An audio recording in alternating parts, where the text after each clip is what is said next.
saya merasakan tarikan yang aneh. Sebuah bisikan memberitahu saya untuk pulang.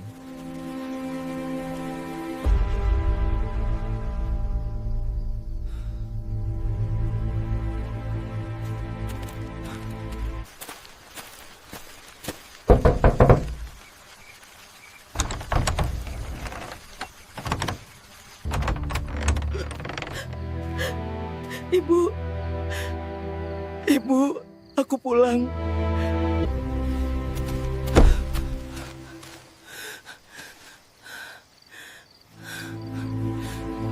Kamu dingin sekali rasanya, Bu. Kamu sakit?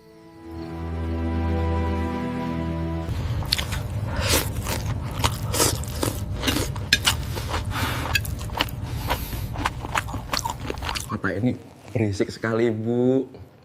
Aku rindu ini. Aku rindu Ibu. Ada yang terasa salah. Sangat sunyi. Tapi aku di rumah. Tidak ada yang penting lagi. Apa yang terjadi? Di mana ibuku? Rohman, kami sudah coba hubungi kamu. Ibumu, dia sudah tiada. Tidak. Dia ada di sini tadi malam. Dia memasak untukku. Kami berbicara.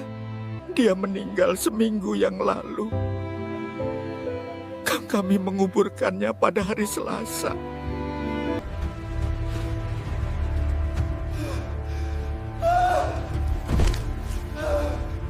Hujan mengguyur kaca jendela bus kota yang sedang melaju lambat, membiaskan cahaya lampu jalanan menjadi pendar-pendar abstrak berwarna jingga dan merah. Di balik kaca yang berembun itu, Rohman duduk menyandarkan kepalanya yang terasa berat. Suara mesin kendaraan yang menderu bercampur dengan klakson yang tak sabaran menjadi simfoni rutin yang harus ia telan setiap sore sepulang kerja. Laki-laki muda itu menghela napas panjang, uap hangat keluar dari mulutnya dan menempel di kaca, menciptakan lingkaran kecil yang seolah menjadi bingkai bagi tatapan kosongnya. Rutinitas ini sudah berjalan selama 3 tahun, bangun pagi buta, berdesakan di stasiun kereta, bekerja di depan layar komputer hingga mata terasa pedih, lalu kembali bergelut dengan kemacetan ibu kota untuk pulang ke kamar kos yang sempit. Rohman tidak membenci pekerjaannya, ia bersyukur memiliki penghasilan tetap yang cukup untuk hidup dan mengirim uang ke kampung. Namun, ada kalanya rasa hampa menyusup masuk ke celah-celah hatinya yang paling dalam, terutama di hari-hari mendung seperti ini. Bus berhenti di halte tujuannya. Rohman turun, mengeratkan jaketnya untuk menghalau angin malam yang membawa sisa-sisa air hujan. Langkah kakinya menyusuri trotoar basah menuju sebuah gang kecil di mana rumah kosnya berada. Di sekelilingnya, pedagang nasi goreng mulai memukul wajan besi mereka, menciptakan irama tek-tek-tek yang khas, bersahutan dengan suara berita dari televisi di warung kopi pinggir jalan. Sesampainya di kamar, Rohman melempar tas kerjanya ke atas kasur busa yang tidak terlalu tebal. Ia tidak langsung menyalakan lampu. Dibiarkannya cahaya remang-remang dari lampu jalan di luar sana menyelinap masuk melalui ventilasi. Dalam keremangan itu, ia duduk di tepian tempat tidur, membiarkan keheningan mengambil alih setelah seharian telinganya didera kebisingan kota. Matanya tertuju pada sebuah bingkai foto kayu sederhana yang berdiri di atas meja kecil di sudut ruangan. Foto itu diambil 2 tahun lalu, saat lebaran terakhir ia bisa pulang kampung. Di sana, seorang wanita paruh baya dengan kerudung sederhana tersenyum lebar sambil merangkul lengan Rohman. Bok Darmi. Hanya dengan melihat foto itu, Rohman seolah bisa mencium aroma dapur rumahnya. Aroma bawang goreng, kayu bakar, dan sambal terasi yang selalu menjadi penyambut paling hangat setiap kali ia pulang. Bok Darmi adalah definisi rumah baginya. Wanita itu tidak pernah mengeluh, tidak pernah menuntut banyak hal, dan selalu memiliki stok keceriaan yang seolah tak pernah habis, meski hidup mereka di kampung jauh dari kata mewah. Sudah makan beluman? Jangan kerja terus, nanti sakit. Uang bisa dicari, badan cuma satu. Suara Bok Darmi seakan terngiang jelas di telinganya. Kalimat sederhana itu sering diucapkan ibunya lewat sambungan telepon dengan nada bicara yang selalu terdengar bersemangat. Rohman tersenyum tipis, sebuah senyum yang mengandung rasa rindu sekaligus perih. Ia ingat betul bagaimana Mbok Darmi selalu menyempatkan diri bangun lebih awal dari ayam jantan hanya untuk merebus air dan menyiapkan sarapan, meski Rohman sudah berkali-kali melarangnya karena tidak ingin ibunya kelelahan. Tapi Mbok Darmi selalu punya jawaban yang membuat Rohman tak berkutik. Baginya, melayani anak adalah sumber kebahagiaan yang tak bisa digantikan oleh istirahat. Perlahan, Rohman meraih ponselnya yang tergeletak di saku celana. Layar menyala, menunjukkan pukul 8 malam. Biasanya, jam segini ibunya sedang duduk di balai-balai depan rumah, menikmati teh hangat sambil mendengarkan radio tua peninggalan almarhum bapak. Jari Rohman melayang di atas nama kontak ibu, ragu-ragu untuk menekan tombol panggil. Akhir-akhir ini, ada perasaan aneh yang menggelayuti dadanya. Bukan sekedar rindu biasa, ini adalah jenis rindu yang disertai dengan detak jantung yang sedikit lebih cepat dari biasanya, sebuah kegelisahan yang tidak memiliki nama dan asal-usul yang jelas. Rasanya seperti ada sesuatu yang tertinggal, atau sesuatu yang sedang memanggilnya untuk segera kembali. Ia menekan tombol panggil, terdengar nada sambung yang panjang, sekali, 2 kali, 3 kali, tidak ada jawaban. Rohman mematikan panggilan itu sebelum masuk ke kotak suara. Mungkin Mbok Darmi sedang di kamar mandi, atau mungkin sedang ngobrol dengan tetangga sehingga tidak mendengar dering telepon. Pikiran positif itu ia tanamkan kuat-kuat, meski hatinya sedikit mencelos. Biasanya, Mbok Darmi paling sigap mengangkat telepon darinya, seolah-olah wanita itu memang seharian menunggu kabar dari angat sematawayangnya di perantauan. Rohman bangkit dan berjalan menuju jendela kamarnya. Ia membuka kaitan besi dan mendorong daun jendela itu keluar. Angin malam langsung menerpa wajahnya, membawa serta bau aspal basah dan knalpot. Pemandangan di depannya hanyalah tembok beton bangunan tetangga dan jemuran pakaian yang belum diangkat. Sangat berbeda dengan pemandangan di kampung halamannya. Jika ia membuka jendela kamarnya di kampung saat malam seperti ini, yang akan ia lihat adalah hamparan sawah yang gelap namun menenangkan, diterangi oleh kunang-kunang dan bulan. Suara yang terdengar bukanlah deru motor, melainkan paduan suara jangkrik dan katak yang bersahutan. Dan yang paling penting, di ruang tengah rumah itu pasti ada sosok Mbok Darmi yang sedang melipat pakaian atau sekedar duduk santai. Ingatan tentang ibunya kembali berputar seperti film lama. Ia ingat tawa renyah Mbok Darmi saat menceritakan kejadian lucu di pasar desa.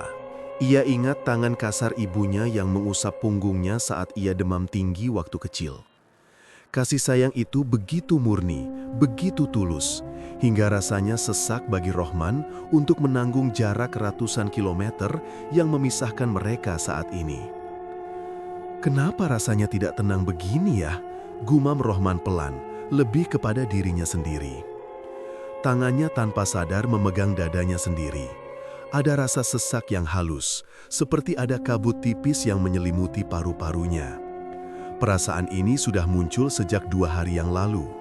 Awalnya ia pikir itu hanya efek kelelahan karena lembur mengejar tenggat waktu proyek kantor. Namun, semakin ia mencoba mengabaikannya, semakin perasaan itu tumbuh menjadi kecemasan yang nyata. Ia membayangkan wajah Mbok Darmi. Apakah ibunya baik-baik saja? Terakhir kali mereka berbicara di telepon 3 hari lalu, suara Mbok Darmi terdengar ceria seperti biasa. Wanita itu bercerita tentang panen cabai tetangga dan kucing liar yang baru saja melahirkan di gudang belakang. Tidak ada tanda-tanda sakit. Tidak ada keluhan. Mbok Darmi memang pandai menyembunyikan rasa sakit, selalu berusaha tampil kuat agar Rohman tidak kepikiran di tanah rantau. Itulah yang justru membuat Rohman sering merasa was-was. Rohman kembali menatap ponselnya. Ia ingin mencoba menelpon lagi, tapi takut mengganggu waktu istirahat ibunya jika ternyata Mbok Darmi sudah tidur. Orang tua di kampung biasanya tidur lebih awal. Mengganggu tidur ibunya adalah hal terakhir yang ingin ia lakukan. Rasa lapar yang sedari tadi ia abaikan mulai terasa perih di lambung. Namun, nafsu makannya hilang entah kemana. Bayangan sayur lodeh buatan Bok Darmi melintas di benaknya, membuat makanan apapun yang bisa ia beli di kota ini terasa hambar bahkan sebelum ia mencicipinya. Di kota ini, makanan hanyalah bahan bakar agar tubuhnya bisa terus bergerak bekerja. Di kampung, makanan adalah bahasa cinta yang disajikan di atas piring senar. Rohman memutuskan untuk mandi, berharap guyuran air dingin bisa membilas rasa gerah di tubuh dan kegelisahan di kepalanya. Di kamar mandi yang sempit itu, suara air dari gayung yang mengguyur tubuhnya terdengar begitu keras di tengah kesunyian pikirannya. Air dingin itu menyegarkan kulitnya, tapi tidak mampu mendinginkan hatinya yang sedang panas oleh rasa rindu dan cemas. Setelah berganti pakaian dengan kaos oblong yang longgar dan sarung, Rohman menggelar sajadah. Ia butuh tempat untuk mengadu, tempat untuk meletakkan segala beban yang tidak bisa ia ceritakan kepada rekan kerja atau teman kosnya.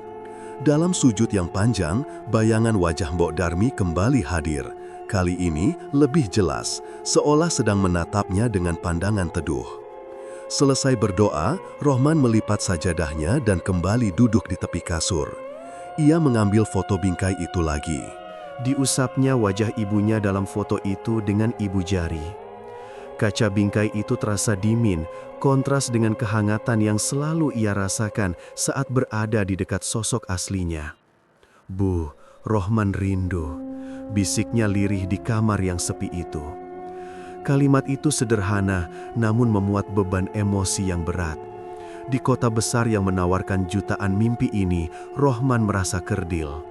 Gedung-gedung pencakar langit yang menjulang seolah menjadi jeruji yang mengurungnya dari kebebasan untuk sekadar memeluk ibunya.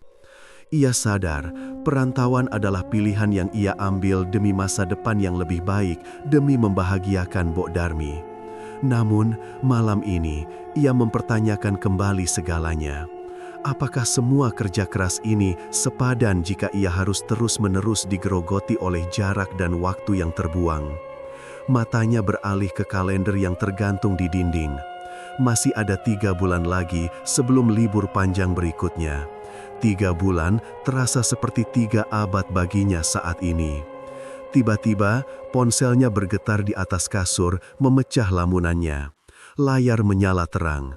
Rohman menyambar ponsel itu dengan gerakan cepat, berharap nama ibu yang muncul di sana. Jantungnya berdegup kencang penuh harap. Namun, harapan itu sedikit surut saat melihat nama yang tertera di layar bukanlah ibunya, melainkan Pak RT di kampungnya. Kening Rohman berkerut. Tumben sekali Pak RT menelpon malam-malam begini.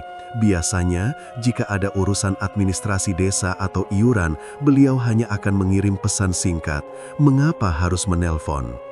Perasaan tidak enak yang sejak sore tadi menghantuinya, kini melonjak naik, berubah menjadi alarm bahaya yang berdering keras di kepalanya.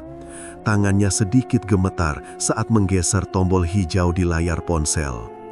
"Halo, Assalamualaikum Pak RT," sapa Rohman, berusaha menjaga suaranya agar tetap tenang meski dadanya bergemuruh hebat. Di luar, hujan mulai turun lagi, kali ini lebih deras, seolah langit turut merasakan kegundahan hati seorang anak yang sedang merindu di tanah perantauan. Malam itu, di kamar kos yang sempit di sudut kota Jakarta, Rohman merasa jarak antara dirinya dan kampung halaman bukan lagi sekadar kilometer, melainkan sebuah jurang ketidakpastian yang menganga lebar. Jam dinding di kamar kos yang sempit itu menunjukkan pukul 10 malam lewat sedikit. Suara detak jarum jam terdengar begitu nyaring, seolah berlomba dengan degup jantung Rohman yang sejak tadi tidak beraturan. Di hadapannya, secangkir kopi hitam yang ia seduh 1 jam lalu sudah kehilangan uap panasnya. Kini hanya menyisakan cairan pekat yang dingin dan tidak lagi menggugah selera. Rohman mencoba memejamkan mata, berusaha mengusir bayang-bayang yang terus menari di pelupuk matanya, namun usahanya sia-sia. Rasa gelisah ini bukan hal baru, tapi malam ini intensitasnya terasa mencekik. seperti ada tangan tak kasat mata yang meremas dadanya perlahan, mengirimkan sinyal bahaya yang tidak bisa ia terjemahkan dengan logika. Bayangan wajah ibunya terus muncul silih berganti. Bukan wajah ibu yang sedang tersenyum menyambutnya pulang, melainkan wajah ibu yang menatap kosong ke arah jendela, sendirian di tengah rumah tua mereka yang besar dan sunyi. Rohman bangkit dari kursi, langkahnya mondar-mandir di ruangan berukuran 3 kali 4 meter itu. Ia menyampar ponselnya yang tergeletak di atas kasur, layar benda pipih itu menyala, menampilkan deretan notifikasi dari grup pekerjaan yang tidak ia pedulikan. Ibu jarinya melayang di atas nama kontak ibu, ragu-ragu. Kalau menelpon sekarang, ibu pasti sudah tidur. Aku malah akan mengganggunya, gumam Rohman pelan, berbicara pada kesunyian kamar. Ia meletakkan kembali ponselnya dengan kasar. Namun, bisikan hati itu semakin kencang. Pulanglah, pulang sekarang. Suara itu tidak terdengar di telinga, melainkan bergema di dalam relung jiwanya yang paling dalam. Rohman menyeka keringat dingin yang tiba-tiba muncul di dahinya. Ia tidak bisa bekerja besok dengan perasaan seperti ini. Ia tidak akan bisa tidur. Rasa cemas ini seperti racun yang perlahan menyebar ke seluruh tubuh, membuatnya lumpuh dalam ketidakpastian. Tanpa berpikir panjang lagi, ia mengambil keputusan nekat. Dengan gerakan cepat, Rohman menarik tas ransel dari gantungan di balik pintu. Ia memasukkan beberapa potong pakaian secara acak, tidak peduli apakah warnanya serasi atau tidak. Yang penting, ia membawa baju ganti. Dompet, kunci motor, dan jaket tebal andalannya sudah berada di tangan. Ia tidak akan memberi kabar. Ia ingin ini menjadi kejutan, sekaligus memastikan dengan mata kepalanya sendiri bahwa firasat buruknya hanyalah omong kosong belaka. Ia melangkah keluar kamar, mengunci pintu dengan tergesa-gesa. Lorong kosan sudah sepi, hanya terdengar suara televisi samar-samar dari salah satu kamar tetangga. Rohman menuruni tangga setengah berlari, menuju area parkir di mana motor bebek tuanya terparkir setia. Udara malam kota langsung menyergap kulitnya begitu ia mengeluarkan motor ke jalan raya. Dingin, bercampur dengan aroma aspal basah sisa hujan sore tadi. Rohman mengenakan helmnya, mengencangkan tali pengikatnya sampai terasa menekan dagu, seolah itu bisa memberinya rasa aman. Mesin motor menderu, memecah keheningan jalanan perumahan sebelum akhirnya bergabung dengan arus lalu lintas jalan raya yang mulai lengang. Kota belum sepenuhnya tidur, tapi Rohman merasa terasing di tengah kelirip lampu neon toko-toko yang masih buka. Pikirannya sudah melesat jauh ke depan, melintasi kilometer demi kilometer aspal yang memisahkan dirinya dengan kampung halaman. Jarak tempuh 4 jam bukanlah perjalanan singkat, apalagi dilakukan tengah malam begini dengan kondisi fisik yang sebenarnya lelah setelah seharian bekerja. Namun, dorongan untuk melihat ibunya mengalahkan segala rasa lelah itu. Angin malam menampar-nampar jaketnya saat ia memacu kendaraan membelah jalanan antar kota. Semakin jauh ia meninggalkan batas kota, semakin gelap pemandangan di sekitarnya. Gedung-gedung tinggi berganti menjadi deretan ruko yang tertutup rapat, lalu perlahan berubah menjadi pepohonan dan semak belukar di pinggir jalan provinsi yang minim penerangan. Hanya sorot lampu motornya yang menjadi penunjuk jalan, membelah kegelapan pekat di depan. Sesekali, truk-truk besar bermuatan berat melintas dari arah berlawanan, menyilaukan mata dan menghempaskan angin kencang yang membuat motor Rohman sedikit goyah. Namun, cengkeraman tangannya pada stang motor semakin kuat, fokusnya tunggal, rumah. Di tengah deru angin yang berdengung di telinga, kenangan masa kecilnya menyusup masuk. Ia teringat bagaimana ibunya selalu menunggunya di teras depan setiap kali ia terlambat pulang mengaji. Ibu tidak pernah marah dengan suara keras, hanya tatapan matanya yang penuh kekhawatiran sudah cukup membuat Rohman kecil merasa bersalah. Dan sekarang, tatapan itu kembali menghantuinya dalam imajinasi. "Ibu baik-baik saja, Man, jangan parno," bisiknya pada diri sendiri, mencoba mensugesti pikirannya agar tenang. Paling ibu cuma lagi rindu, makanya kontak batinnya sampai ke sini. Tapi semakin ia mencoba menenangkan diri, semakin jantungnya berpacu cepat. Jalanan mulai menanjak dan berkelok, menandakan ia sudah memasuki wilayah perbukitan yang menjadi gerbang menuju kabupaten tempat tinggalnya. Di sini, suhu udara turun drastis. Kabut tipis mulai turun membuat jarak pandang menjadi terbatas. Pohon-pohon besar di kiri kanan jalan tampak seperti raksasa hitam yang membungkuk, mengamati perjalanannya dengan tatapan dingin.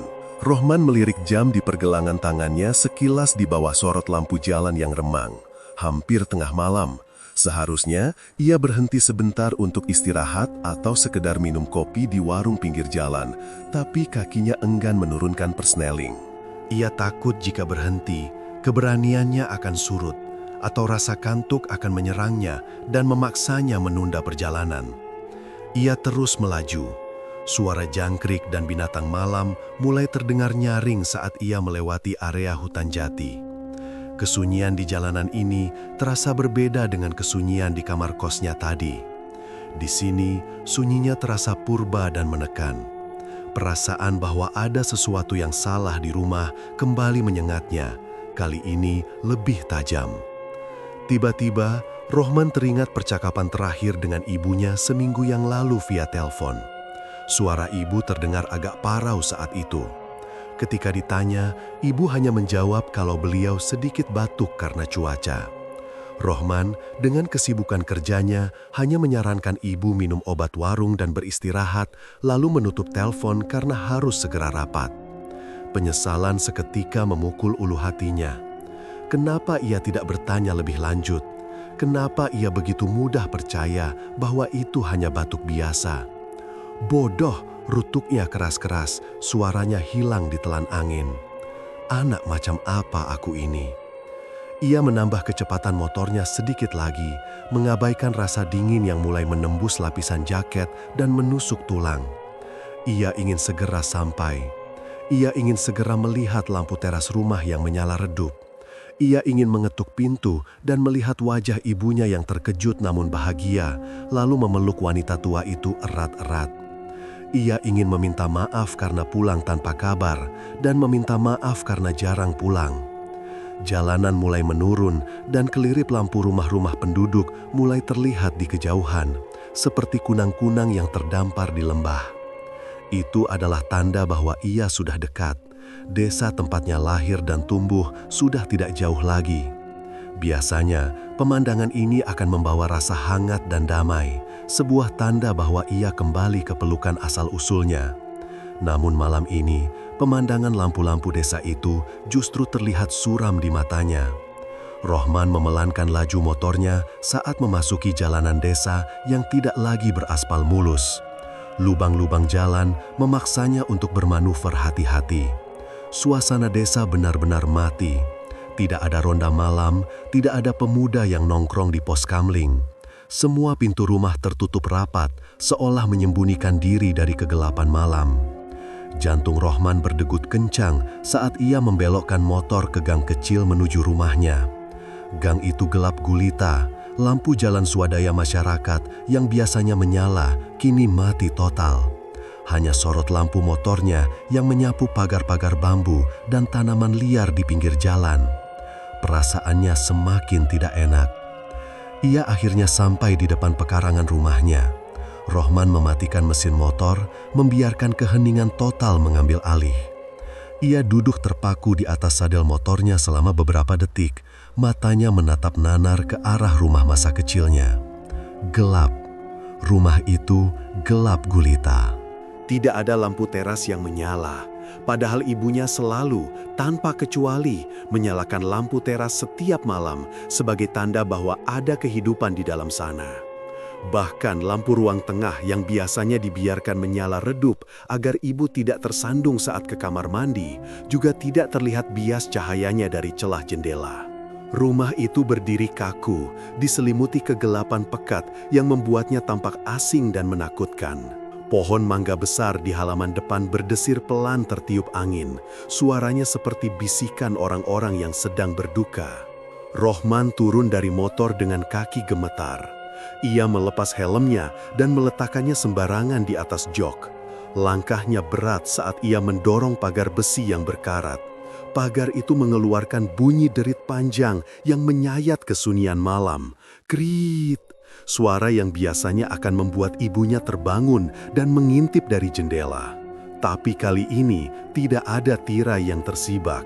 Tidak ada suara langkah kaki yang mendekat ke pintu. "Bu?" panggil Rohman pelan, suaranya tercekat di tenggorokan. Tidak ada jawaban, hanya suara angin yang membalas. Rohman mempercepat langkahnya menuju pintu depan. Ia meraba-raba saku celananya, mencari kunci cadangan yang selalu ia bawa. Tangannya gemetar hebat saat mencoba memasukkan anak kunci ke lubangnya dalam kegelapan. Pikirannya sudah membayangkan hal-hal terburuk. Apakah ibu pingsan? Apakah ibu dibawa ke rumah sakit? Atau... Klik, kunci terbuka. Rohman mendorong pintu kayu jati itu. Aroma rumah yang khas, campuran bau kayu tua, minyak gosok dan dupa langsung menyambutnya. Tapi kali ini ada aroma lain yang menyusup. Aroma apek, seperti udara yang sudah terkurung terlalu lama tanpa sirkulasi. "Ibu, Rohman pulang, Bu!" serunya, kali ini lebih keras, sambil meraba dinding mencari saklar lampu. Cetrek, lampu ruang tamu menyala, cahayanya yang putih terang menyilaukan mata sejenak. Rohman mengerjap, membiasakan matanya dengan cahaya. Ruang tamu itu kosong, kursi-kursi rotan tertata rapi, taplak meja tidak bergeser sedikit pun. Namun, debu tipis terlihat melapisi permukaan meja, sesuatu yang mustahil terjadi jika ibunya yang gila kebersihan itu masih beraktivitas. Kepanikan Rohman memuncak. Ia berlari menuju kamar ibunya yang terletak di bagian belakang rumah. Pintu kamar itu sedikit terbuka. "Bu." Rohman mendorong pintu kamar perlahan. Cahaya dari ruang tamu menerobos masuk, menyinari sebagian isi kamar. Tempat tidur itu rapi, terlalu rapi. Spray bermotif bunga yang biasa ibu pakai terlihat kencang, bantal tersusun tegak. Tidak ada tanda-tanda ada orang yang tidur di sana malam ini. Tubuh Rohman lemas seketika. Ia bersandar pada kusen pintu, kakinya seolah kehilangan tulang. Kemana ibunya? Jam 2 pagi begini, kemana seorang wanita tua yang kakinya sering linu itu pergi? Tiba-tiba, matanya menangkap sesuatu di atas meja kecil di samping tempat tidur. Sebuah gelas berisi air yang masih penuh, dan di sebelahnya ada bungkusan obat yang belum dibuka. Tapi yang membuat darah Rohman berdesir bukan itu, melainkan sebuah sajadah yang tergelar di lantai, tidak dilipat kembali, seolah pemiliknya meninggalkannya dengan terburu-buru atau tidak sempat membereskannya. Rohman berbalik, hendak berlari keluar untuk mencari bantuan ke tetangga sebelah, namun langkahnya terhenti saat matanya menangkap sesuatu di dekat pintu dapur. Pintu belakang yang menuju ke sumur dan kamar mandi belakang sedikit terbuka, berayun pelan tertiup angin malam yang masuk. Dengan sisa keberanian yang ia miliki, Rohman melangkah menuju pintu belakang. "Bu, ibu di belakang?" Tidak ada sahutan, hanya suara tetesan air dari keran yang bocor. Tes, tes, tes. Rohman melangkah keluar menuju area sumur yang gelap. Ia menyalakan senter dari ponselnya. Sorot cahaya putih membelah kegelapan halaman belakang.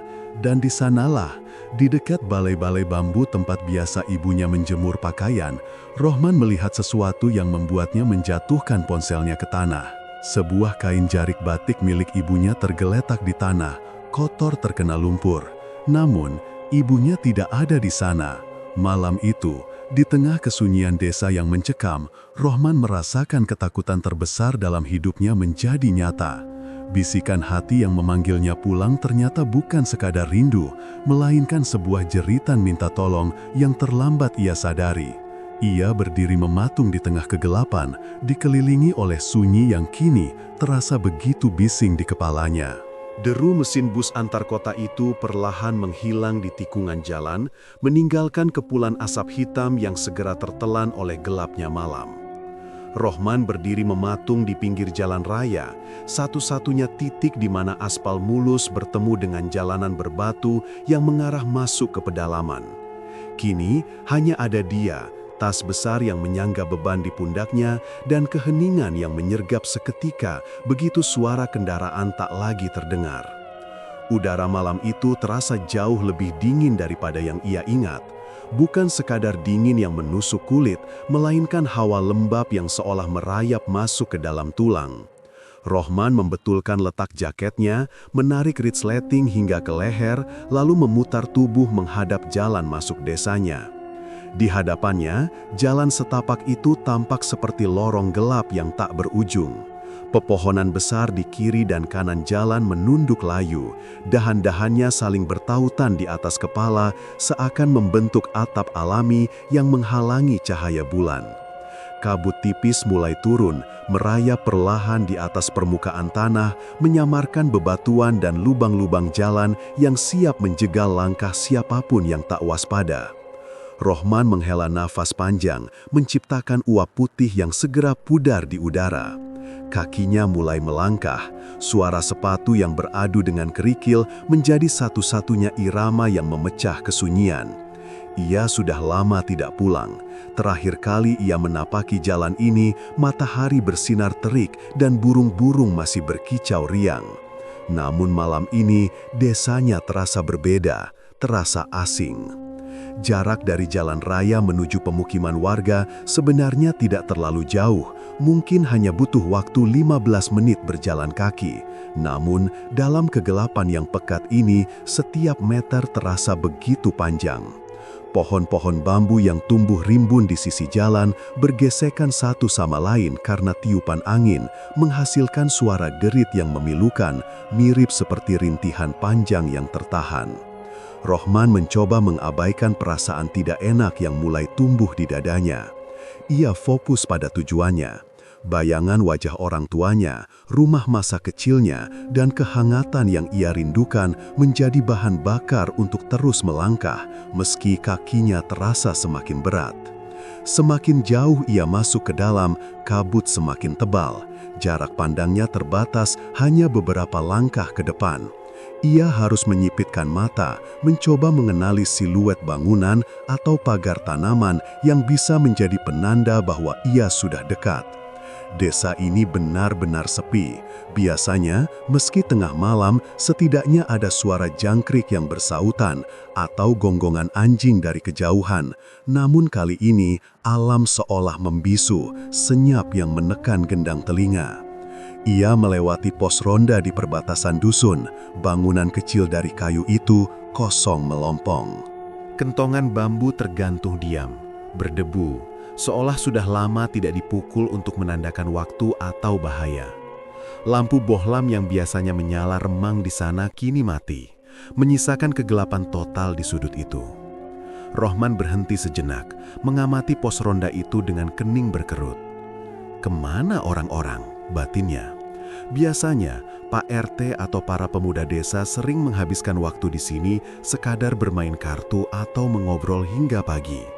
Ketiadaan mereka membuat suasana terasa semakin mencekam, seakan ada aturan tak tertulis yang melarang siapapun keluar rumah malam ini. Rohman melanjutkan langkahnya, kini sedikit lebih cepat.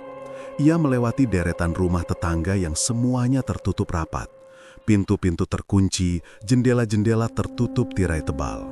Tidak ada satupun cahaya lampu yang merembes keluar dari celah ventilasi rumah-rumah itu. Desa ini seperti desa mati, atau mungkin desa yang sedang bersembunyi dari sesuatu yang menakutkan di luar sana. Angin malam berhembus lebih kencang, membawa aroma tanah basah dan daun busuk yang menyengat. Rohman merinding. Ia merasa seolah ada mata yang mengawasinya dari balik kegelapan pekarangan rumah-rumah kosong itu. Namun setiap kali ia menoleh, yang ia temukan hanyalah bayang-bayang pohon pisang yang bergoyang tertiup angin. Akhirnya, setelah melewati tikungan terakhir, ia melihatnya. Rumah itu. Rumah orang tuanya berdiri di ujung jalan, sedikit terpisah dari tetangga lainnya. Bangunan tua itu tampak lelah. Dinding kayunya yang dulu kokoh, kini terlihat kusam dimakan usia dan cuaca. Atap gentingnya yang miring di beberapa bagian tampak menyedihkan di bawah sorot redup bulan yang sesekali mengintip dari balik awan. tanaman liar merambat di pagar, seolah alam perlahan mencoba mengambil alih tempat itu kembali. Namun, ada satu hal yang membuat hati Rohman sedikit lega. Ada cahaya. Dari balik jendela depan yang tertutup separuh, terlihat pendar cahaya kuning yang lemah. Cahaya itu bukan berasal dari lampu listrik yang terang benderang, melainkan seperti nyala lampu minyak atau bohlam dengan watt yang sangat kecil. Cahaya itu berkedip pelan, menciptakan bayangan yang menari-nari di dinding beranda. Setidaknya, ada kehidupan di sana. Setidaknya, ia tidak pulang ke rumah kosong. Rohman mempercepat langkahnya melintasi halaman depan yang dipenuhi rumput liar setinggi mata kaki. Suara langkahnya di atas rumput kering terdengar berisik di telinganya sendiri. Ia tiba di beranda, menaiki 2 anak tangga semen yang permukaannya sudah retak-retak. Lantai papan di teras berderit nyaring saat menahan bobot tubuhnya, memecah keheningan malam dengan suara yang terasa kurang ajar. Ia berdiri di depan pintu utama. Pintu kayu jati itu sudah tidak lagi mengkilap seperti dalam ingatannya. Kat peliturnya mengelupas di banyak tempat, dan ada goresan-goresan waktu yang tertinggal di sana. Rohman meletakkan tasnya di lantai, lalu menarik nafas dalam-dalam, mencoba menenangkan detak jantungnya yang berpacu cepat, bukan karena lelah berjalan, melainkan karena rasa gugup yang tiba-tiba menyerang. Apa yang harus ia katakan? Setelah sekian lama menghilang tanpa kabar, setelah semua kegagalan yang ia bawa pulang, apakah ia masih akan diterima dengan tangan terbuka? Tangan kanannya terangkat, ragu-ragu sejenak di udara sebelum akhirnya memberanikan diri. Tok, tok, tok. 3 ketukan pelan mendarat di permukaan kayu. Suaranya terdengar tumpul, namun cukup keras untuk menembus keheningan di dalam rumah. Rohman menunggu. Detik demi detik berlalu. Angin malam kembali bertiup, menggoyangkan lampu gantung tua di teras yang sudah tidak berfungsi, menimbulkan suara kriet kecil yang mengilu. Tidak ada jawaban. Rohman mendekatkan telinganya ke daun pintu, mencoba menangkap suara langkah kaki atau percakapan dari dalam. Hening, hanya ada suara desau angin di kejauhan. Ia mulai merasa cemas. Apakah orang tuanya sudah tidur lelap? Atau mungkinkah cahaya itu hanya lupa dipadamkan? Ia mengangkat tangannya lagi, kali ini mengetuk dengan lebih bertenaga. Tok, tok, tok. Bu, Pak, panggilnya. Suaranya terdengar parau karena lama tidak digunakan bicara. Ini Rohman, Rohman pulang. Suaranya menggema singkat di beranda, lalu hilang di telan malam. Ia menelan ludah, tenggorokannya terasa kering. Rasa dingin di punggungnya semakin menjadi-jadi, seolah kabut di belakangnya kini telah berdiri tepat di tengkuknya, mendesak untuk masuk. Tepat saat ia hendak mengetuk untuk yang ketiga kalinya, terdengar suara dari dalam, suara selot pintu yang ditarik perlahan. Srek, klek. Jantung Rohman melonjak. Ia mundur selangkah, membetulkan posisi berdirinya agar terlihat lebih tegap. Matanya terpaku pada gagang pintu yang perlahan berputar. Pintu kayu itu terbuka sedikit demi sedikit. Engselnya yang berkarat mengeluarkan bunyi derit panjang yang menyayat hati di tengah kesunyian malam desa yang mencekam itu. Cahaya kuning dari dalam rumah menyeruak keluar melalui celah pintu yang terbuka, menyinari wajah Rohman yang penuh harap sekaligus kekhawatiran. Di ambang pintu itu, sesosok bayangan berdiri. Namun karena cahaya datang dari belakang sosok tersebut, Rohman tidak bisa melihat wajahnya dengan jelas. Ia hanya melihat siluet tubuh yang tampak kurus dan ringkih.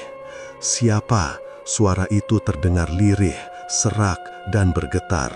Suara yang sangat ia kenal, namun terdengar jauh lebih tua dari yang ia ingat.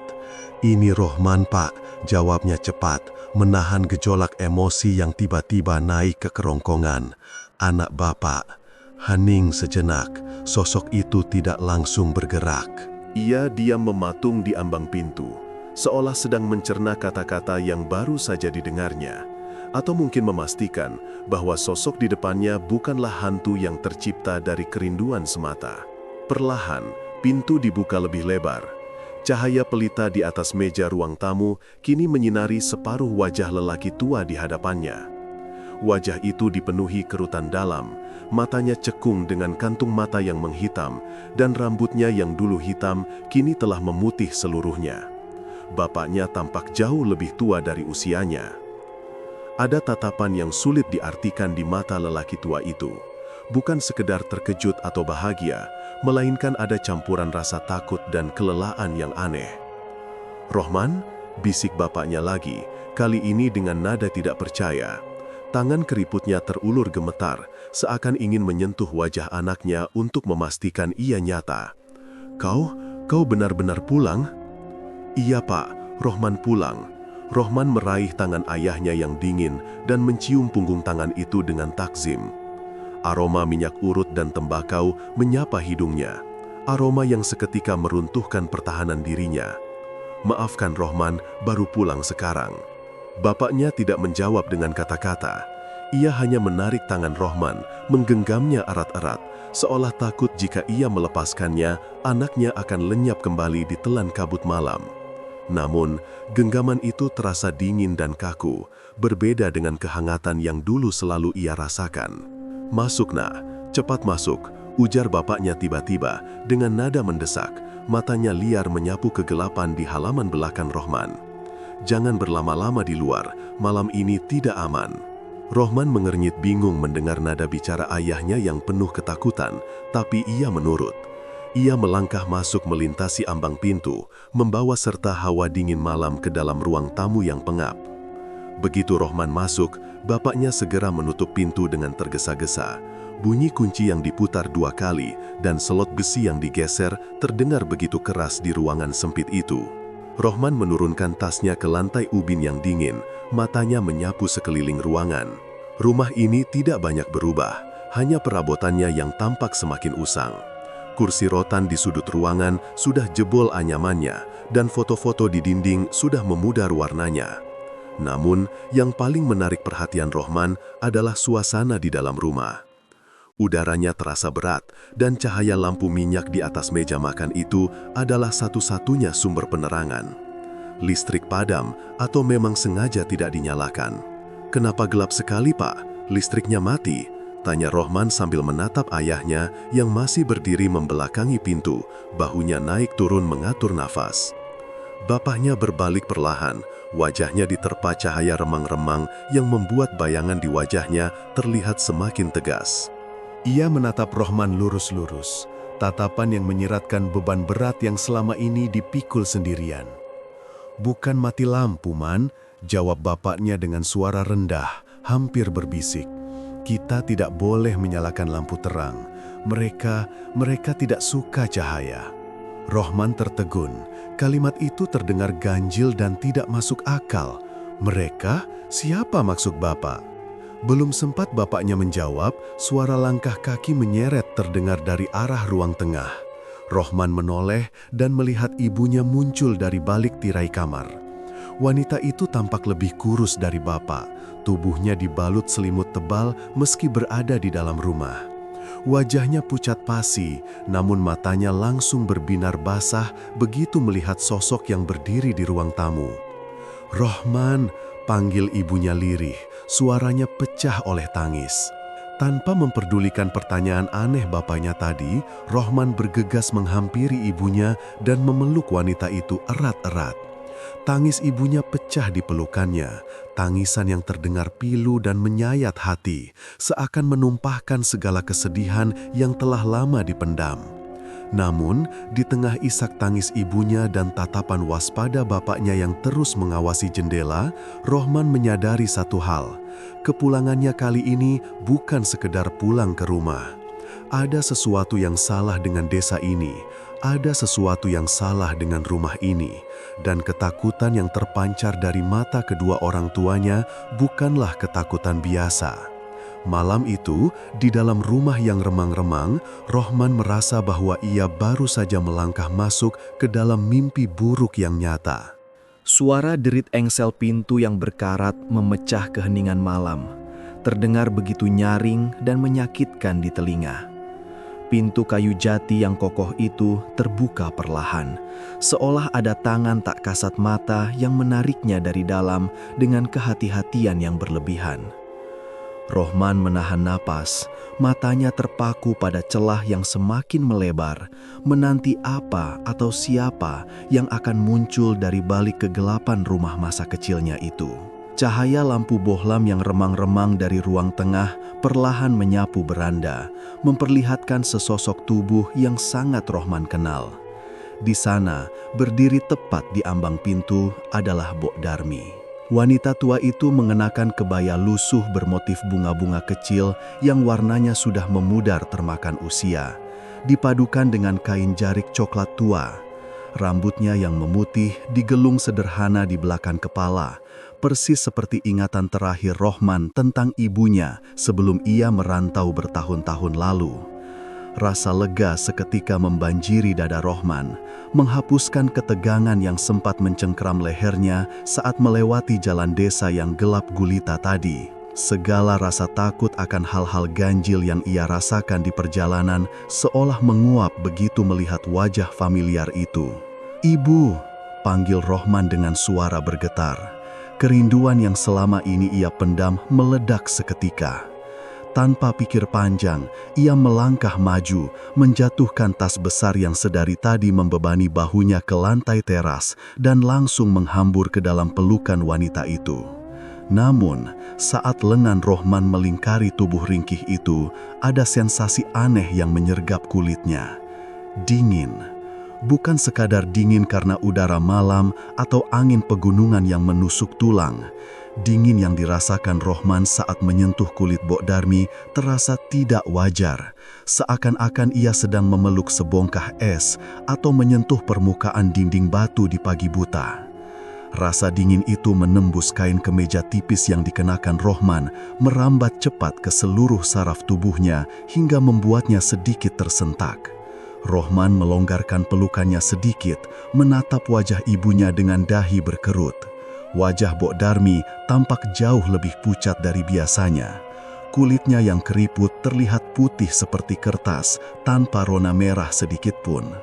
Bahkan, bibirnya tampak membiru, seolah darah telah berhenti mengalir di sana sejak lama. "Ibu, kenapa dingin sekali?" tanya Rohman cemas. Tangannya masih memegang bahu ibunya, mencoba menyalurkan kehangatan. "Apa ibu sakit? Wajah ibu pucat sekali." Bok Darmi tidak langsung menjawab. Ia hanya menatap Rohman dengan sorot mata yang sulit diartikan. Mata itu, yang dulu selalu memancarkan kehangatan dan binar jenaka, kini terlihat redup, nyaris kosong dan menjorok ke dalam kelopaknya yang menghitam. Perlahan, sudut bibir Bok Darmi terangkat, membentuk senyum kaku yang tidak mencapai matanya. "Tidak apa-apa, Nak," jawab Mbok Darmi. Suaranya terdengar sangat lirih, seperti bisikan angin yang berdesir di antara dedaunan kering. Suara itu terdengar parau dan jauh, seolah tidak berasal dari tenggorokannya, melainkan bergema dari tempat lain. "Hanya masuk angin biasa. Ibu sudah tua, tidak kuat lagi dengan udara malam." Rohman terdiam sejenak, menimbang-nimbang jawaban itu. Logikanya berusaha menerima alasan tersebut. Desa ini memang terletak di dataran tinggi, dan malam ini suhu udara terasa lebih menusuk dari biasanya. Wajar jika ibunya yang sudah sepuh merasa kedinginan jika tidak mengenakan jaket tebal. Ditambah lagi, mungkin ibunya kelelahan karena menunggunya pulang hingga larut malam. "Maafkan Rohman, Bu. Rohman pulang terlalu malam," ucapnya penuh penyesalan. Ia kembali memeluk ibunya sekilas, berusaha mengabaikan rasa dingin yang kembali menyengat kulitnya. Ia menepis segala prasangka buruk yang sempat melintas di benaknya. Ia terlalu lelah untuk berpikir macam-macam. Yang ia butuhkan sekarang hanyalah istirahat dan kehangatan rumah. "Ayo masuk," ajak Mbok Darmi pelan, melepaskan diri dari pelukan Rohman. Gerakan tubuhnya terlihat sedikit kaku, tidak seluas dulu. Ia berbalik badan dengan gerakan patah-patah yang samar, lalu melangkah masuk ke dalam rumah tanpa menimbulkan suara langkah kaki sedikit pun di atas lantai ubin yang dingin. Rohman memungut tasnya dan mengikuti langkah ibunya masuk ke dalam rumah. Suasana di dalam rumah tidak banyak berubah. Kursi tamu dari anyaman rotan masih berada di tempat yang sama, meski kini terlihat lebih kusam dan berdebu. Foto-foto lawas dalam bingkai kayu masih tergantung miring di dinding yang cat kapurnya mulai mengelupas. Namun, ada keheningan yang berbeda di dalam ruangan itu. Bukan keheningan yang menenangkan, melainkan kesunyian yang berat dan menekan, seolah udara di dalam rumah ini tidak bergerak sama sekali. Bau di dalam rumah itu juga terasa asing bagi hidung Rohman. Ia mengharapkan aroma minyak telon atau bau masakan yang biasa memenuhi ruangan. Namun yang tercium justru bau apek yang bercampur dengan aroma samar, bunga melati dan tanah basah. Baunya tipis namun cukup untuk membuat bulu kuduk Rohman meremang tanpa alasan yang jelas. "Duduklah," perintah Mbok Darmi sambil menunjuk ke arah meja makan kayu di sudut ruangan. "Ibu sudah siapkan makanan kesukaanmu." Rohman menurut.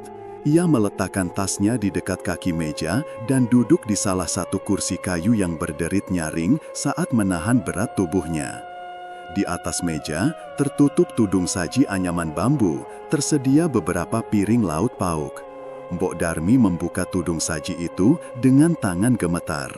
Uap panas mengepul dari mangkuk besar berisi sayur lodeh nangka muda.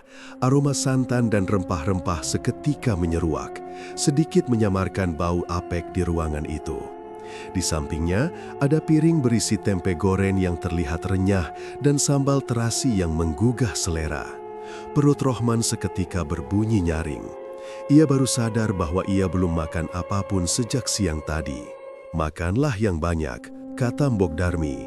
Ia tidak ikut duduk, melainkan berdiri di sisi meja, tangannya bertumpu pada sandaran kursi kosong di seberang Rohman. "Ibu tidak makan?" tanya Rohman sambil menyendok nasi putih yang masih hangat ke piringnya. Mbok Darmi menggeleng pelan. Wajah pucatnya terkena bias cahaya lampu minyak yang berkedip-kedip di atas meja, menciptakan bayangan-bayangan aneh di cekungan matanya. "Ibu sudah kenyang, ibu hanya ingin melihatmu makan." Rohman mengangguk, lalu mulai menyuapkan nasi dan sayur lodeh itu ke mulutnya. Rasanya luar biasa nikmat, persis seperti rasa yang ia rindukan selama bertahun-tahun di perantauan. Rasa gurih santan, pedasnya cabai, dan tekstur nangka muda yang empuk membuatnya melupakan sejenak keanehan-keanehan yang ia rasakan. "Enak sekali, Bu," puji Rohman dengan mulut penuh. Tidak ada yang berubah rasanya. Mbok Darmi hanya tersenyum tipis. Ia terus memandangi Rohman tanpa berkedip. Tatapannya intens, seolah ia sedang merekam setiap gerakan putranya. Takut jika Rohman akan menghilang jika ia memalingkan wajah sedetik saja. Namun, tatapan itu tidak terasa hangat. Tatapan itu terasa kosong dan hampa, seperti tatapan sebuah boneka porselen. Sambil makan, Rohman mencoba mencairkan suasana. "Bagaimana kabar ibu selama Rohman tidak ada? Surat-surat Rohman sampai kan?" "Sampai," jawab Mbok Darmi singkat. Suaranya masih terdengar lirih dan monoton. "Ibu baik-baik saja. Sepi, hanya sepi kalau kamu tidak ada." Rohman tersedak pelan mendengar nada bicara ibunya yang terdengar begitu menyedihkan. Ia segera meraih gelas air putih dan meneguknya hingga tandas. Rasa bersalah kembali menyelinap di hatinya. Ia tahu ia jarang pulang karena sibuk bekerja, meninggalkan ibunya sendirian di rumah tua ini. "Maaf Bu, mulai sekarang Rohman akan lebih sering pulang.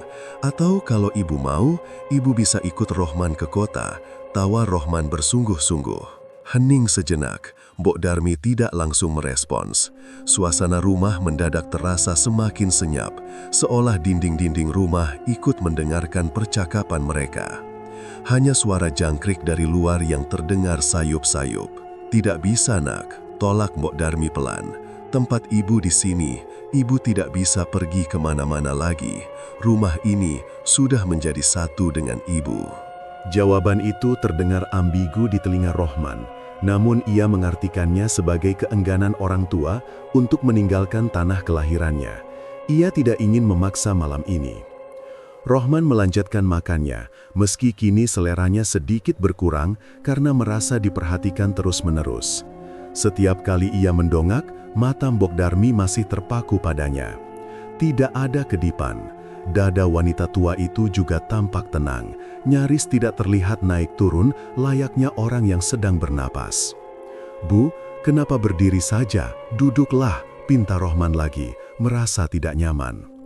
"Kaki ibu sakit kalau ditekuk," jawab Mbok Darmi beralasan. "Cepat habiskan makanmu, lalu istirahat. Kamarmu sudah ibu bersihkan." Rohman mempercepat kunyahannya. Ia merasa lelah yang luar biasa tiba-tiba menyerang tubuhnya. Kelopak matanya terasa berat, seolah ditarik paksa untuk menutup. Mungkin efek kenyang dan perjalanan jauh yang akhirnya menagih haknya. Setelah suapan terakhir, Rohman meletakkan sendok dan garpu di atas piring kosong. Ia menghela napas panjang, merasa kenyang dan mengantuk. "Terima kasih makanannya, Bu. Rohman tidur dulu ya," pamitnya sambil bangkit dari kursi. Tubuhnya terasa limbung sejenak. Mbok Darmi mengangguk pelan. "Tidurlah, jangan lupa kunci pintu kamarmu," pesannya dengan nada yang sedikit lebih tegas dari sebelumnya. Rohman mengerutkan kening. "Kenapa harus dikunci? Kita kan di rumah sendiri." "Supaya kamu tidur nyenyak," jawab Mbok Darmi datar. "Banyak gangguan di malam hari." Rohman tidak ingin berdebat. Ia mengangguk patuh lalu meraih tasnya. Saat ia berjalan menuju kamarnya yang terletak di lorong bagian belakang, ia merasakan hawa dingin yang semakin menusuk. Ia menoleh ke belakang sekilas sebelum masuk ke kamar. Mbok Darmi masih berdiri di samping meja makan, di bawah temaram lampu yang bergoyang pelan. Tubuhnya mematung kaku, wajahnya tertunduk, dan bayangannya memanjang di lantai dengan bentuk yang aneh, seolah tidak sesuai dengan postur tubuhnya. Perasaan tidak enak itu kembali muncul, namun kantuk yang menyerang Rohman jauh lebih kuat. Ia masuk ke dalam kamar, menutup pintu kayu itu rapat-rapat, dan sesuai pesan ibunya, ia memutar kunci slot dari dalam. Kamar itu bersih dan rapi, dengan spray yang wangi kapur barus. Rohman menjatuhkan dirinya ke atas kasur kapuk yang empuk. Dalam hitungan detik, kesadarannya mulai memudar, tenggelam dalam tidur yang lelap, melupakan dinginnya tangan ibunya dan tatapan kosong yang menghantuinya di ruang makan tadi. Ia tidak menyadari bahwa di luar pintu kamarnya, langkah kaki yang seharusnya tidak terdengar itu kini mulai mendekat, menyeret sesuatu yang berat di lantai, berhenti tepat di depan pintu kamarnya, dan menunggu dalam diam. Uap panas mengepul dari bakul nasi yang baru saja diletakkan di atas meja kayu tua itu. Aroma santan yang gurih bercampur dengan pedasnya sambal terasi seketika memenuhi ruang makan yang sempit namun hangat. Di hadapan Rohman, tersaji menu sederhana yang selama bertahun-tahun ia rindukan di tengah hiruk-pikuk kota. Sayur lodeh nangka muda, ikan asin goreng yang kering, dan tempe garit yang masih hangat. Cahaya lampu bohlam yang gantungannya sedikit miring membiaskan warna kuning temaram ke seluruh ruangan, menciptakan bayang-bayang panjang yang menari pelan di dinding anyaman bambu. Rohman menelan ludah. Perutnya berbunyi nyaring seolah protes karena sudah terlalu lama diabaikan sepanjang perjalanan pulang yang melelahkan. Tanpa menunggu lama, tangannya bergerak cepat menyendok nasi putih yang pulen ke piring seng miliknya, lalu membanjirinya dengan kuah lodeh yang kental. "Makan yang banyak, Leh. Kamu pasti lapar, Leh," ujar Mbok Darmi pelan. Suaranya terdengar lirih seperti hembusan angin yang menyelinap di antara celah jendela, namun penuh dengan kasih sayang yang tak bertepi. Rohman mengangguk cepat. Mulutnya sudah penuh dengan suapan pertama. Rasa gurih dan pedas meledak di lidahnya, membangkitkan memori masa kecil yang begitu kuat. Rasanya tidak berubah.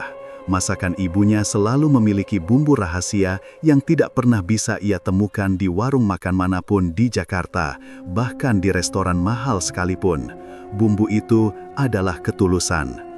"Enak banget, Bu. Sumpah, Rohman kangen banget sama masakan ibu," ucapnya di sela-sela kunyahan.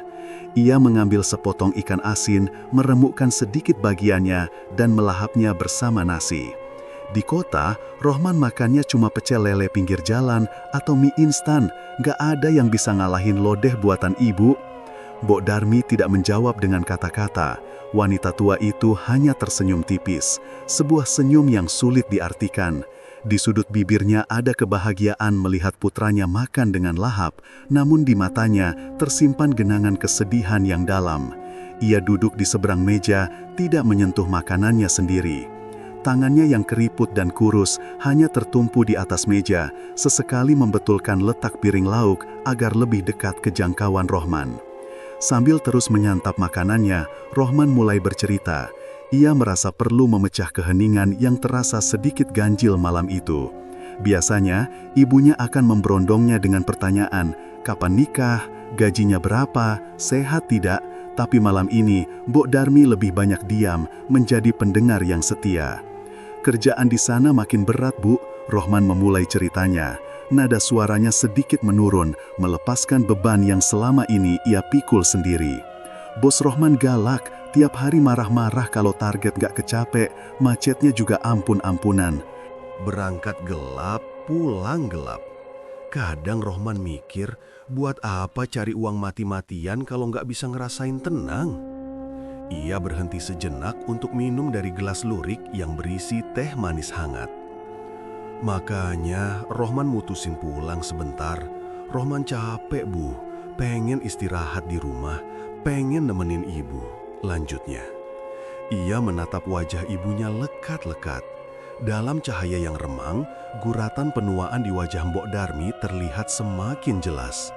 Tulang pipinya menonjol dan kulitnya tampak lebih pucat dari terakhir kali mereka bertemu saat lebaran 2 tahun lalu. Namun, sorot mata itu tetap teduh, menenangkan hati Rohman yang gundah. Mbok Darmi mengangguk pelan, matanya tidak lepas dari wajah putranya. Seolah ia sedang merekam setiap inci wajah Rohman ke dalam ingatannya. Takut jika sedetik saja ia berkedip, bayangan itu akan sirna. Baguslah kalau kamu pulang. Akhirnya Mbok Darmi bersuara lagi. Ibu juga kangen, rumah ini sepi kalau nggak ada kamu. Ibu sehat kan? Tanya Rohman tiba-tiba, menyadari bahwa ibunya belum menyentuh nasi di piringnya. Kok ibu nggak makan? Ayo makan bareng, Bu. Mbok Darmi menggeleng pelan, lagi-lagi dengan senyum tipis yang misterius itu. Ibu sudah kenyang, tadi sore sudah makan sedikit, ibu cuma mau nemenin kamu. Lihat kamu makan lahap begini saja, ibu sudah senang.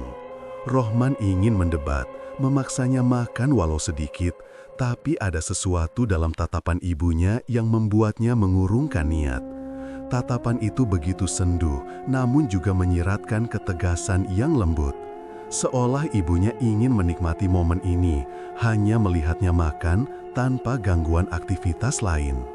Suasana kembali hening, hanya terdengar denting sendok beradu dengan piring seng dan suara jangkrik yang bersautan di luar rumah. Angin malam berdesir pelan, menyusup masuk melalui ventilasi, membuat nyala api pada lampu minyak di sudut ruangan bergoyang-goyang kecil.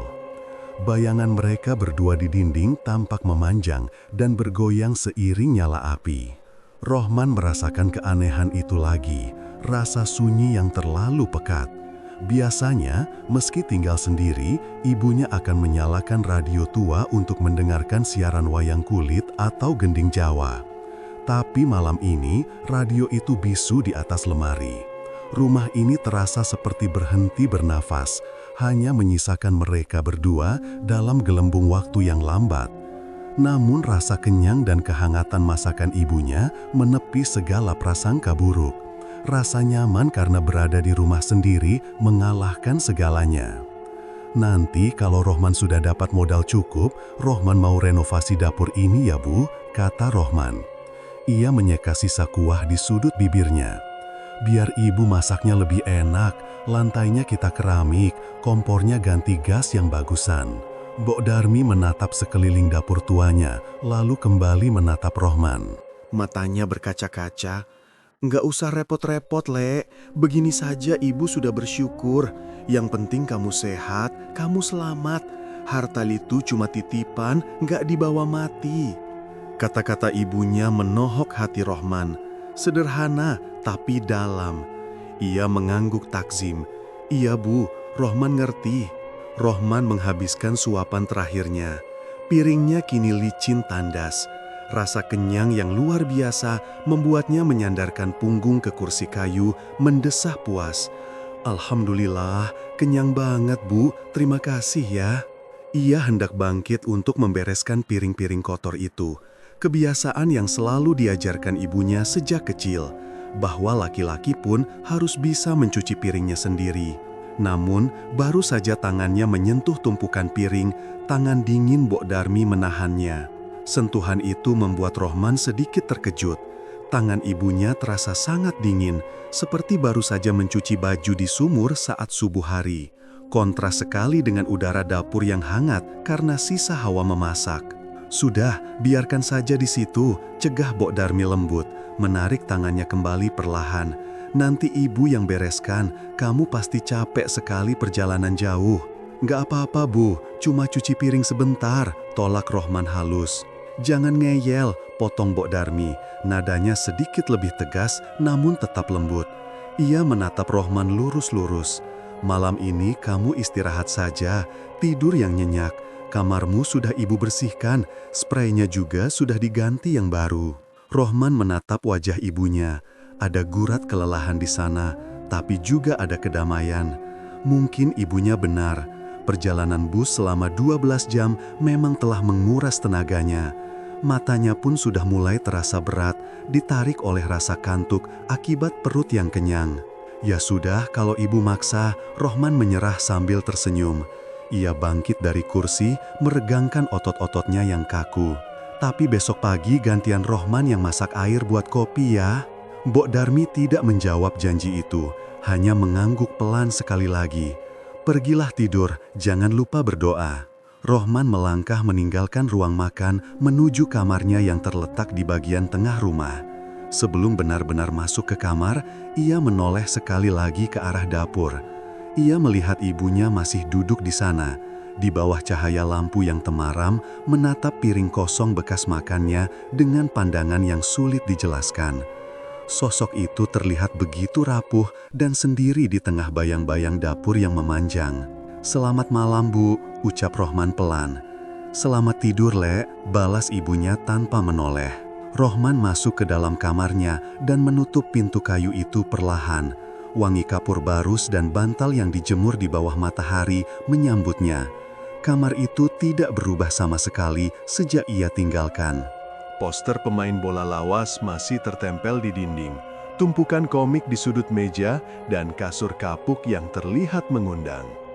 Ia merebahkan tubuhnya di atas kasur. Rasa lelah seketika menyergap seluruh persendiannya. Keheningan desa yang absolut, jauh dari bising klakson kota, membuayanya. Dalam hitungan menit, diiringi rasa kenyang dan perasaan aman karena telah berada di rumah, kesadaran Rohman mulai memudar. Ia tertidur pulas tanpa menyadari bahwa di ruang makan, lampu telah padam dan keheningan yang menyelimuti rumah itu terasa semakin dingin dan mencekam. Cahaya matahari pagi itu menerobos masuk melalui celah-celah jendela kamar yang tidak tertutup rapat, menyisakan garis-garis debu yang menari di udara.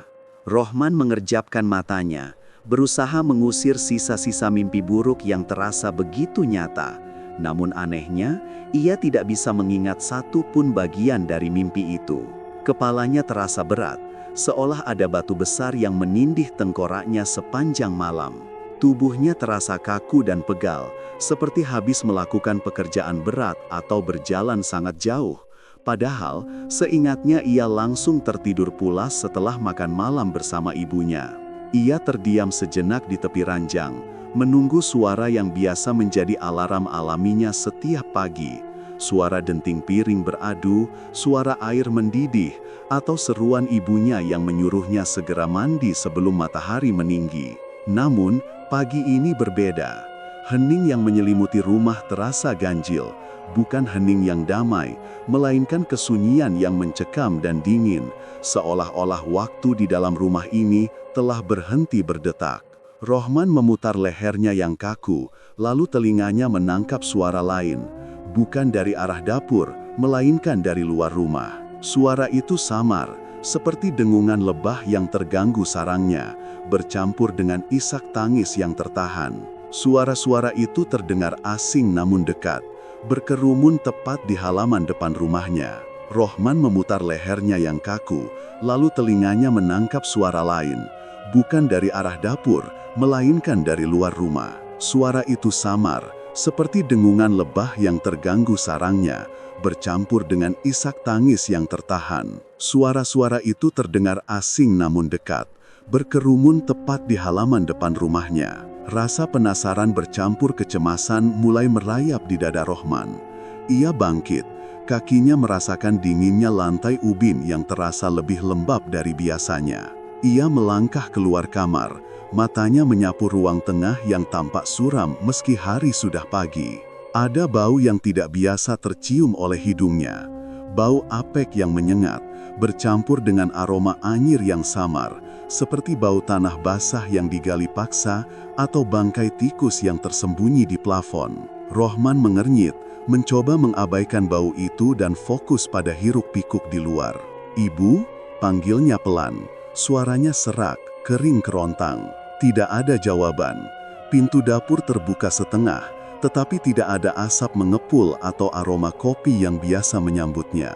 Langkah Rohman membawanya ke pintu depan.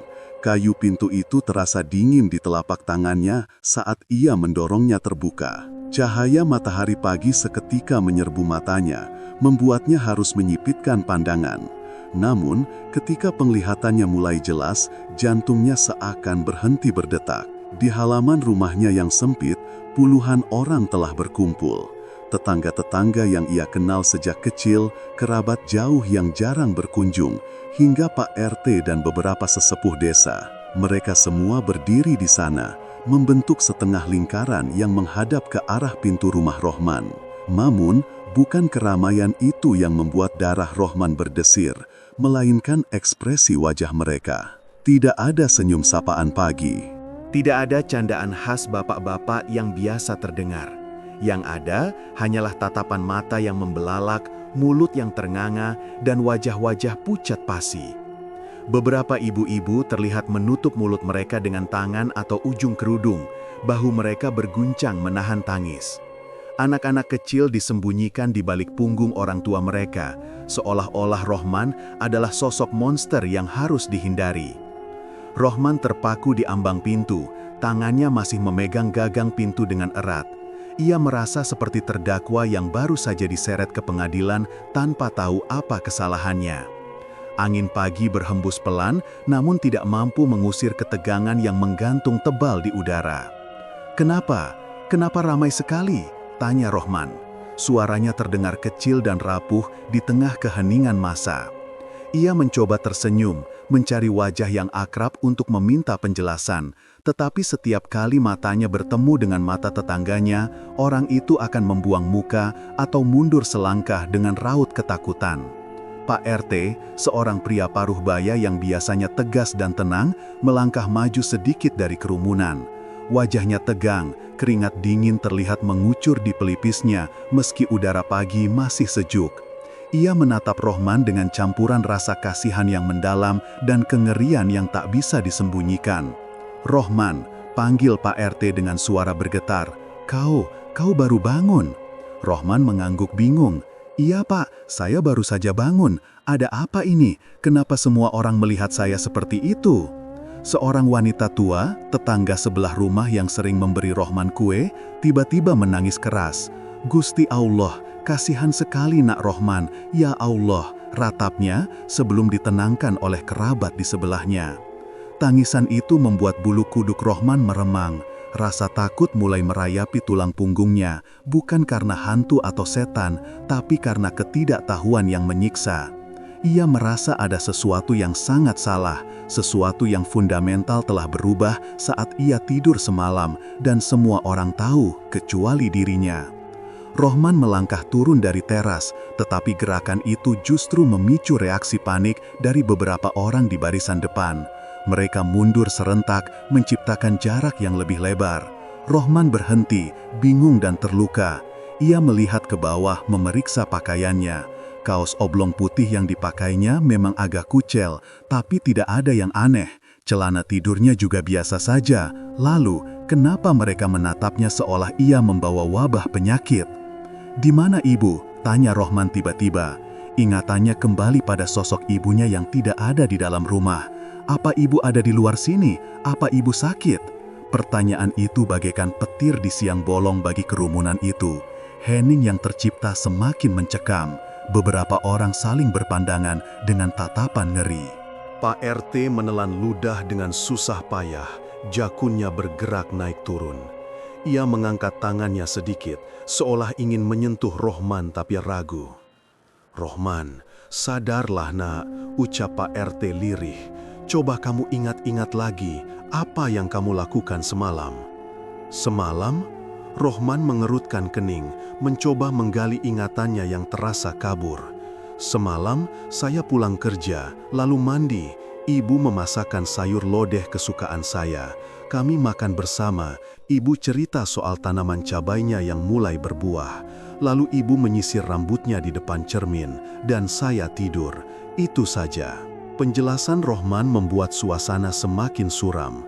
Angin berdesir menggoyangkan daun-daun mangga, menciptakan suara gemerisik yang seolah mengejek kepolosan Rohman. Wajah Pak RT semakin pucat mendengar cerita itu. "Rohman," suara Pak RT kini lebih tegas namun bergetar hebat. "Tidak mungkin ibumu memasak untukmu semalam. Maksud Bapak apa?" Rohman mulai merasa tersinggung, nada bicaranya meninggi. "Bapak pikir saya gila? Saya makan dengan ibu, piringnya masih ada di meja makan kalau Bapak tidak percaya." "Nak Rohman," sela seorang sesepuh desa dengan nada lembut namun penuh tekanan. Ia melangkah maju, menatap mata Rohman lekat-lekat.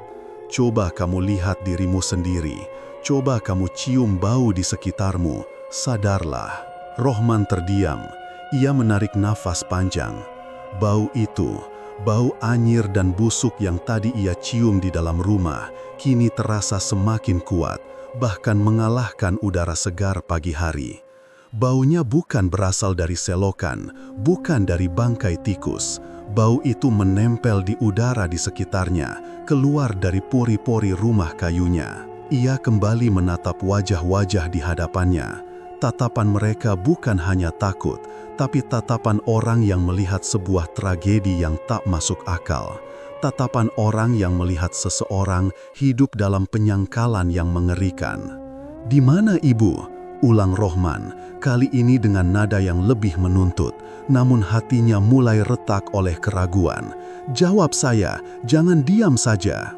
"Ibumu ada di dalam, Rohman," jawab Pak RT akhirnya. Suaranya hampir tak terdengar. Ia menunjuk ke arah pintu rumah yang masih terbuka, ke arah kegelapan ruang tengah yang tadi ditinggalkan Rohman. Tapi dia sudah tidak ada sejak 3 hari yang lalu. Kata-kata itu menghantam telinga Rohman, namun otaknya menolak untuk memprosesnya. "Bohong," bisiknya. "Bohong, semalam kami bicara, dia menyuruh saya tidur lebih awal." "Masuklah Rohman, lihatlah dengan mata kepalamu yang sudah terbuka," kata sesepuh desa itu. Rohman menggelengkan kepala, mundur selangkah, kembali ke arah teras. Ia ingin marah, ingin mengusir orang-orang ini yang berani membuat lelucon sekejam itu. Bagaimana mungkin ibunya meninggal 3 hari lalu? Ia baru saja melihatnya. Ia merasakan sentuhan tangan ibunya yang dingin saat memberikan piring nasi. Tunggu, dingin. Rohman tertegun. Ia mengingat kembali sensasi itu. Tangan ibunya semalam memang terasa sangat dingin, sedingin es. Wajah ibunya yang pucat, gerakannya yang kaku, dan matanya yang kosong. Dan suara ibunya yang terdengar berbeda, lebih berat dan bergema. Keringat dingin mulai membasahi punggung Rohman. Ia menoleh perlahan ke arah dalam rumah. Lorong menuju kamar ibunya tampak gelap gulita, seolah cahaya matahari enggan menyentuh area itu. Bau busuk yang menyengat itu, sekarang ia sadar. Bau itu semakin kuat berasal dari arah kamar ibunya. Tidak mungkin, gumam Rohman. Kakinya gemetar, tapi rasa penasaran yang mengerikan memaksanya untuk membuktikan bahwa orang-orang ini salah. Ia harus membuktikan bahwa ibunya masih hidup, sedang duduk di kursi goyangnya, atau mungkin sedang sholat duha di kamar. Rohman berbalik badan, memunggungi kerumunan yang menahan napas. Ia melangkah masuk kembali ke dalam rumah. Suasana di dalam kini terasa jauh lebih berbeda dari saat ia bangun tadi. Jika tadi terasa hening, sekarang terasa mati. Setiap langkah kakinya menimbulkan gema yang menakutkan. Ia berjalan melewati meja makan. Di sana, piring bekas makannya semalam masih ada. Tapi ketika ia melihat lebih dekat, jantungnya mencelos. Tidak ada sisa sayur lodeh. Piring itu penuh dengan tanah basah dan belatung yang menggeliat. Gelas yang ia kira berisi teh hangat ternyata berisi air keruh berlumut. Napasnya tercekat. Ia mundur, menabrak kursi hingga terjungkal. Suara kursi jatuh memecah keheningan, membuat jeritan tertahan terdengar dari luar rumah. Rohman menatap ngeri pada makanan yang ia santap semalam. Jika makanannya palsu, lalu bagaimana dengan sosok yang memberikannya? Pandangannya beralih ke pintu kamar ibunya yang tertutup rapat. Dari celah bawah pintu, cairan gelap merembes keluar perlahan, menodai lantai ubin yang putih.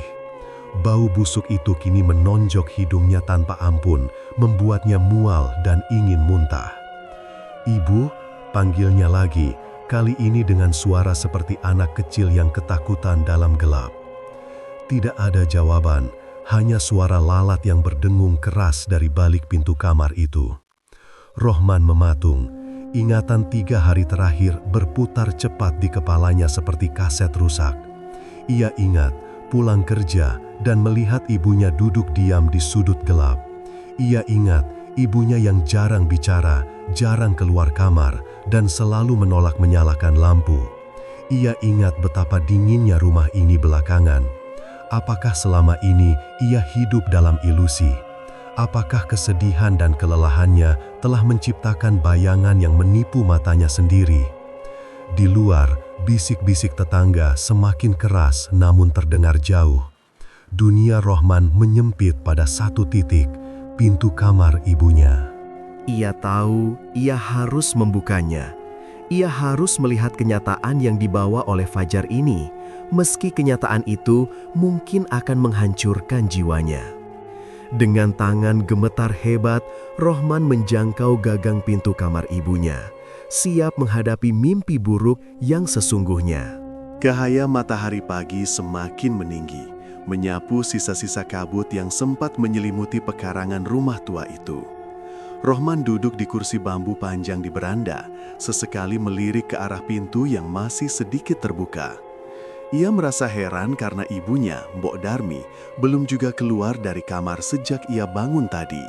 Biasanya, sepagi ini ibunya sudah sibuk di dapur atau menyapu halaman dengan sapu lidi yang suaranya selalu khas di telinga Rohman. Namun, pagi ini hening. Hanya suara ayam berkokok dan gesekan daun pohon mangga yang tertiup angin yang menemani lamunannya. Rasa penasaran akhirnya mendorong Rohman untuk bangkit. Ia berniat menjeduh kopi sendiri di dapur, berpikir mungkin ibunya kelelahan setelah menemaninya mengobrol semalam suntuk. Namun, saat kakinya baru saja melangkah turun ke halaman tanah yang masih basah oleh embun, ia melihat sosok tetangga sebelahnya, Pak RT, sedang berjalan melintas dengan cangkul di pundak. Langkah Pak RT terhenti seketika saat matanya menangkap sosok Rohman yang berdiri tegak di depan rumah. Wajah tua tetangganya itu berubah drastis. Yang tadinya tampak datar dan biasa saja, kini menyiratkan keterkejutan yang luar biasa. Matanya membelalak dan cangkul yang ada di pundaknya hampir saja merosot jatuh. Pak RT tidak menyapa, melainkan terpaku di tempatnya berdiri, seolah sedang melihat sesuatu yang tidak seharusnya ada di sana. Rohman yang merasa canggung dengan tatapan itu mencoba tersenyum ramah, senyum khas seorang perantau yang rindu kampung halaman. Ia melambaikan tangan sedikit, mencoba memecahkan kebekuan aneh yang tiba-tiba tercipta di antara mereka. "Pagi Pak RT, mau ke sawah?" sapa Rohman dengan suara lantang, berusaha terdengar ceria. Namun, Pak RT tidak menjawab dengan sapaan balik. Pria paruh baya itu justru berjalan mendekat dengan langkah ragu-ragu, seakan sedang memastikan penglihatannya sendiri. Ia mendekat hingga berdiri tepat di depan pagar kayu reot rumah Mbok Darmi. Nafasnya terdengar sedikit memburu, dan ada gurat ketakutan bercampur kebingungan di wajahnya. "Rohman, ini benar kamu, Nak?" tanya Pak RT dengan suara bergetar. Rohman mengernyitkan dahi, merasa pertanyaan itu sedikit aneh. "Ya benar saya, Pak. Saya baru sampai semalam. Maaf belum sempat lapor. Rencananya nanti siang setelah Ibu bangun." Mendengar kata-kata Rohman, wajah Pak RT semakin pucat. Ia menelan ludah dengan susah payah, lalu memandang ke arah rumah yang sunyi di belakang Rohman, kemudian kembali menatap pemuda itu dengan tatapan iba yang sangat dalam. Tatapan itu membuat bulu kuduk Rohman meremang tanpa alasan yang jelas. Ada sesuatu yang salah, sangat salah. Kamu bilang kamu sampai semalam?" tanya Pak RT lagi. Kali ini suaranya lebih pelan, hampir seperti berbisik. "Iya Pak, tengah malam tadi." Ibu yang bukakan pintu. Kami sempat makan bareng, ngobrol panjang lebar. Ibu masakan sayur lodeh kesukaan saya. Jawab Rohman antusias, meski hatinya mulai disusupi perasaan tidak enak melihat reaksi tetangganya itu. "Sekarang ibu masih tidur, mungkin kecapean." Pak RT melepaskan cangkulnya ke tanah. Ia membuka pagar kayu itu dan masuk ke halaman, lalu mencengkeram kedua bahu Rohman dengan erat. Angan petani tua itu terasa dingin dan gemetar. Mata Pak RT mulai berkaca-kaca, membuat jantung Rohman berdegup kencang. Firasat buruk yang sejak tadi ia coba tepis, kini menghantam dadanya dengan keras. "Rohman, kamu harus kuat, Nak," ucap Pak RT dengan suara serak menahan tangis. "Ada apa, Pak? Kenapa Bapak bicara begitu? Ibu saya sakit lagi?" tanya Rohman panik.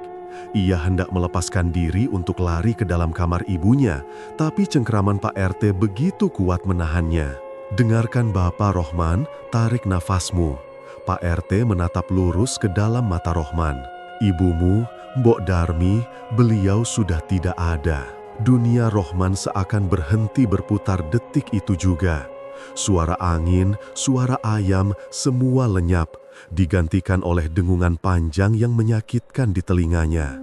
Ia menggelengkan kepala kuat-kuat, menolak kata-kata yang baru saja didengarnya. "Bapak jangan bercanda, itu tidak lucu," bentak Rohman, suaranya meninggi karena panik.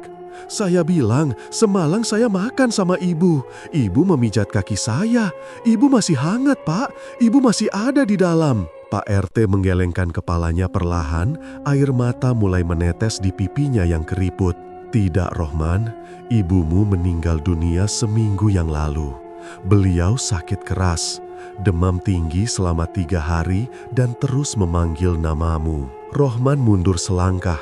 Kakinya terasa lemas seperti kapas. "Seminggu yang lalu, tidak mungkin. Semalam itu." "Kami semua tetangga sudah mengurus jenazahnya," lanjut Pak RT dengan nada yang menyayat hati. "Kami memakamkan beliau di pemakaman desa 7 hari yang lalu. Kami sudah berusaha menghubungi nomor teleponmu berkali-kali, Nak. Kami telepon, kami kirim pesan, tapi tidak ada satupun yang tersambung. Ibumu, beliau pergi dalam penantian." Kata-kata itu menghantam Rohman bertubi-tubi seperti palu godam. Ia teringat ponselnya yang rusak dan hilang sinyal selama perjalanan panjang di proyek. Teringat bagaimana ia mengganti nomor tanpa sempat mengabari siapa-siapa di kampung karena kesibukan yang menggila. Ia teringat perasaan gelisah yang memaksanya pulang mendadak. Tapi makanannya. Rohman menunjuk ke arah pintu rumah dengan tangan gemetar. Piring bekas makan kami masih ada di meja. Saya tidak mungkin gila, Pak. Rohman potong Pak RT lembut namun tegas. Rumah ini sudah kosong sejak 7 hari lalu. Kunci rumah ini saya yang pegang setelah pemakaman. Dan baru kemarin sore saya letakkan di bawah pot bunga dekat pintu, berjaga-jaga kalau kamu tiba-tiba pulang. Lutut Rohman akhirnya menyerah. Ia jatuh terduduk di atas tanah yang lembab. Pandangannya kabur oleh air mata yang mendesak keluar.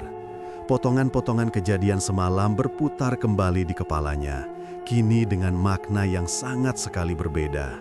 Ia ingat betapa dinginnya tangan ibunya saat menyentuh keningnya, yang saat itu ia pikir hanya karena udara malam. Ia ingat betapa pucatnya wajah ibunya, yang ia kira karena lelah menunggu. Ia ingat rasa sayur lodeh yang terasa hambar, namun ia lahap habis karena rindu. Dan yang paling menyakitkan, ia ingat tatapan mata ibunya semalam, tatapan yang penuh kerinduan, penuh kasih sayang, namun juga menyiratkan perpisahan yang abadi. Tatapan seseorang yang akhirnya lega karena tugasnya telah selesai. Jadi, semalam itu, Rohman terisak, suaranya pecah di tenggorokan. Pak RT berjongkok, merangkul bahu pemuda yang sedang hancur itu. Ibumu wanita yang kuat, Rohman. Cintanya kepadamu melampaui batas kehidupan dan kematian. Mungkin arwahnya tidak tenang sebelum melihat wajah putra semata wayangnya untuk terakhir kali. Dia menunggumu, Nak. Dia benar-benar menunggumu pulang. Tangis Rohman pecah seketika. Ia meraung, memukul-mukul tanah pekarangan rumahnya. Rasa bersalah yang teramat besar menghimpit dadanya hingga sesak. Ia terlambat, ia sangat terlambat. Namun di saat yang sama, ia menyadari sebuah keajaiban yang menyedihkan. Ibunya dengan segala keterbatasannya, bahkan setelah kematian merenggut raganya, masih sempat hidup 1 malam lagi hanya untuk menyambutnya, memberinya makan, dan memastikan anaknya tidur nyenyak. Sosok yang membelahinya semalam, yang mendengarkan cerita keluh kesahnya tentang kota, bukanlah manusia. Itu adalah manifestasi dari cinta seorang ibu yang begitu besar, yang menolak pergi sebelum berpamitan.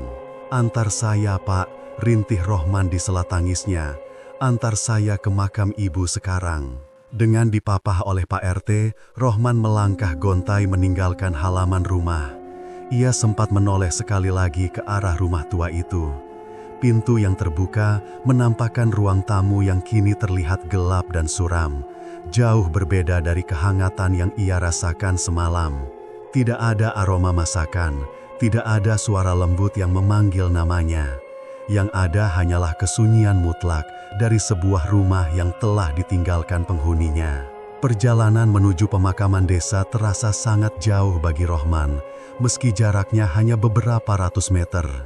Setiap langkah terasa berat, seolah kakinya dipasung oleh penyesalan. Ketika mereka sampai di area pemakaman, Pak RT menuntunnya ke sebuah gundukan tanah yang masih merah, bertabur bunga-bunga yang sudah mulai layu dan mengering. Di sana tertancap sebuah nisan kayu sederhana. Nama yang terukir di sana membuat hati Rohman remuk redam, Darmi binti Karto. Rohman melepaskan rangkulan Pak RT dan menghambur memeluk gundukan tanah itu. Ia tidak peduli kemejanya kotor oleh tanah merah. Ia menciumi nisan kayu itu seolah itu adalah tangan ibunya. "Bu, maafkan Rohman, Bu. Rohman pulang, Bu."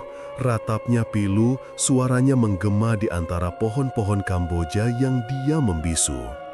"Terima kasih sudah menunggu Rohman. Terima kasih untuk makan malamnya. Terima kasih, Bu." Angin berhembus pelan, menggoyangkan rerumputan di sekitar makam. Bagi Rohman, hembusan angin itu terasa familiar, sejuk, menenangkan, persis seperti belayan tangan dingin yang ia rasakan di kepalanya semalam sebelum ia terlelap. Di tengah duka yang mendalam, Rohman tahu bahwa ibunya kini sudah benar-benar beristirahat. Penantian panjang wanita tua itu telah berakhir. Sang anak telah pulang dan janji pertemuan terakhir telah tunai, meski harus menembus tabir antara dua dunia yang berbeda. Jeritan itu membelah udara yang pengap, sebuah raungan panjang yang lahir dari penyesalan paling dalam. Kaki Rohman terasa seperti jeli, tak lagi mampu menopang berat tubuhnya yang tiba-tiba terasa berkali-kali lipat lebih berat. Ia ambruk, bukan karena lelah fisik setelah perjalanan panjang, melainkan karena hantaman kenyataan yang menghancurkan seluruh pertahanannya.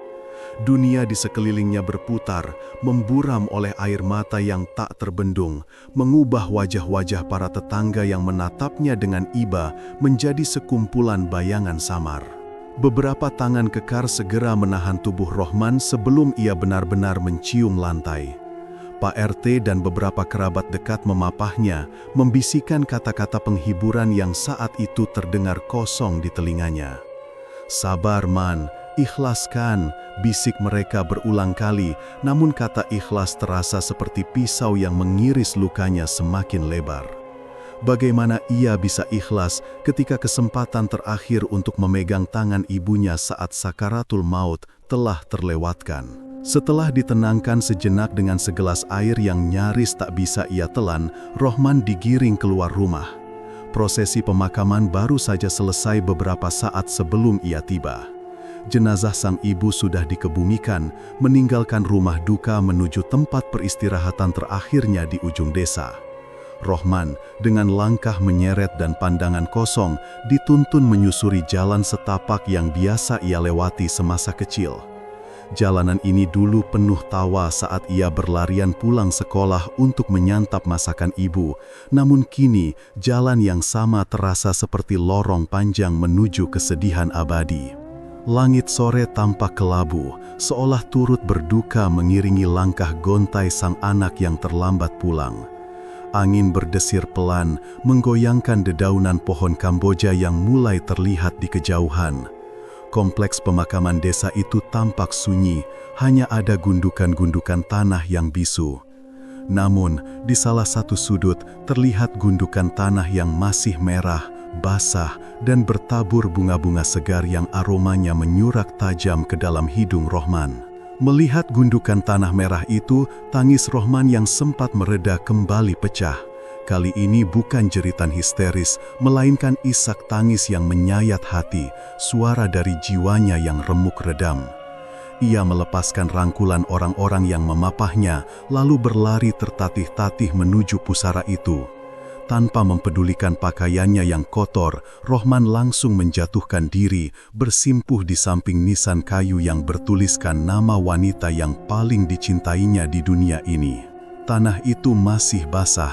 Aroma tanah bercampur wangi air mawar dan melati menusuk indera penciumannya.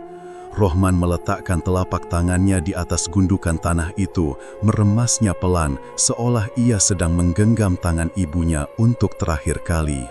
Dinginnya tanah merah itu menjalar ke seluruh tubuhnya, menyadarkannya bahwa perpisahan ini adalah nyata, mutlak, dan tak bisa ditawar lagi. "Ibu," suaranya parau, nyaris tak terdengar, tertelan oleh isak tangisnya sendiri. "Ibu, Rohman pulang, Bu.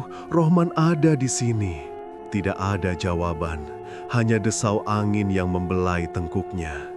Rohman mendekatkan wajahnya ke tanah, membiarkan air matanya jatuh membasahi pusara, bercampur dengan kelopak bunga mawar yang mulai layu. "Maafkan Rohman, Bu," ucapnya lagi, kali ini dengan suara yang lebih jelas meski bergetar hebat. "Maafkan Rohman karena tidak ada di samping ibu saat ibu pergi.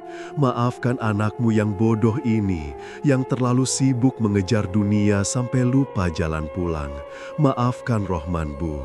Rasa bersalah itu menghimpit dadanya begitu kuat hingga ia sesak napas.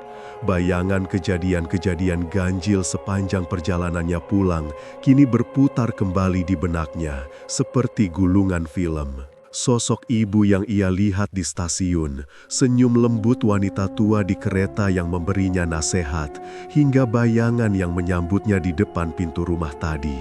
Kini Rohman mengerti, Itu semua bukan halusinasi dan bukan pula kebetulan. Cinta ibunya begitu besar, melampaui batas kehidupan dan kematian. Bahkan ketika raganya telah menyerah pada takdir, Sukma sang ibu masih enggan beranjak, bertahan sejenak di ambang dunia, hanya untuk memastikan putranya pulang dengan selamat. Ibunya telah menunggu kedatangannya meski hanya dalam wujud bayang-bayang, hanya untuk mengucapkan selamat tinggal yang tak sempat terucap di bibir. Kesadaran itu membuat tangis Rohman perlahan berubah. Rasa sesak yang menghimpit dadanya perlahan terurai, digantikan oleh rasa haru yang mendalam. Di tengah kepedihan yang luar biasa, ada kehangatan yang menyelinap masuk ke dalam hatinya. Ia sadar, ibunya tidak pergi dengan kemarahan atau kecewaan. Ibunya pergi dengan membawa cinta yang utuh, cinta yang membuatnya rela menunggu kepulangan si anak rantau. Rohman mengangkat wajahnya, menatap nisan kayu yang berdiri tegak di hadapannya. Ia mengusap nisan itu dengan lembut, seolah sedang membelai wajah ibunya.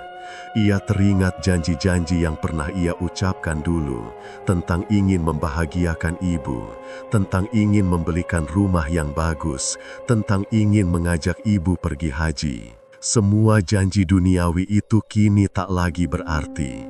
Yang ibunya butuhkan hanyalah kehadirannya dan doanya. Di bawah langit yang semakin gelap, di hadapan saksi bisu nisan-nisan tua, Rohman menarik napas panjang, berusaha menenangkan gemuruh di dadanya. Ia tahu, menangis terus-menerus tidak akan membuat ibunya tenang di alam sana. Rohman janji, Bu, bisiknya lirih namun penuh tekad. Rohman tidak akan menyia-nyiakan hidup Rohman lagi. Rohman akan jadi anak yang ibu banggakan, meski ibu sudah tidak bisa melihat Rohman secara langsung. Ia menyeka air mata yang membasahi pipinya dengan punggung tangan. Rohman akan selalu kirim doa untuk ibu, setiap hari, setiap selesai sholat, tidak akan putus, Bu. Itu janji Rohman. Pak RT yang sejak tadi berdiri diam di belakang Rohman, perlahan mendekat dan menepuk bahu pemuda itu. Sentuhan itu menyadarkan Rohman bahwa ia tidak sendirian. Masih ada kehidupan yang harus ia jalani, masih ada orang-orang di sekitarnya yang peduli. Kematian ibunya adalah pukulan telak, sebuah pengingat keras bahwa waktu bersama orang-orang tercinta adalah harta yang paling berharga, harta yang seringkali diabaikan karena kesibukan semu.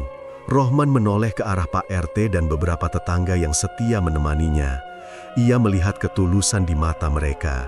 Ia sadar menghargai mereka yang masih hidup adalah salah satu cara terbaik untuk menghormati kenangan ibunya. Ibunya adalah sosok yang ramah dan gemar bersilaturahmi, maka Rohman pun harus meneruskan kebaikan itu. Perlahan, Rohman bangkit dari posisinya. Lututnya kotor oleh tanah merah, namun ia tidak mempedulikannya. Ia menatap pusara itu sekali lagi, lekat-lekat, merekam pemandangan itu dalam ingatannya sebagai pengingat abadi. Istirahatlah dengan tenang, Bu, ucap Rohman dalam hati. Terima kasih sudah menunggu Rohman, terima kasih untuk cinta yang tak pernah habis. Dengan hati yang masih berat, namun sudah lebih tertata, Rohman memimpin doa singkat. Suaranya bergetar melantunkan ayat-ayat suci, mengirimkan cahaya doa untuk menerangi alam kubur sang ibu. Para tetangga turut mengaminkan dengan khusyuk. Suasana pemakaman yang tadinya dicekam histeria kesedihan, kini berubah menjadi hening dan sakral. Selesai berdoa, Rohman menaburkan sisa bunga yang ada di keranjang kecil ke atas makam. Kelopak mawar merah dan melati putih jatuh perlahan, menutupi tanah yang basah. Itu adalah persembahan terakhirnya hari ini. Ia berjanji dalam hati, ini bukan kunjungan terakhir. Ia akan sering datang, bukan untuk meratap, tapi untuk bercerita, untuk mendoakan, dan untuk merawat satu-satunya hal fisik yang tersisa dari ibunya di dunia ini.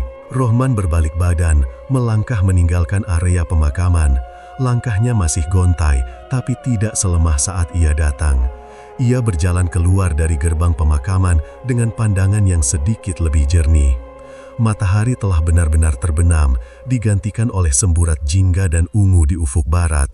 malam akan segera datang membawa kesunyian di rumah tua ibunya. Namun Rohman tahu rumah itu tidak akan benar-benar kosong. Kenangan tentang ibunya akan mengisi setiap sudut ruangan.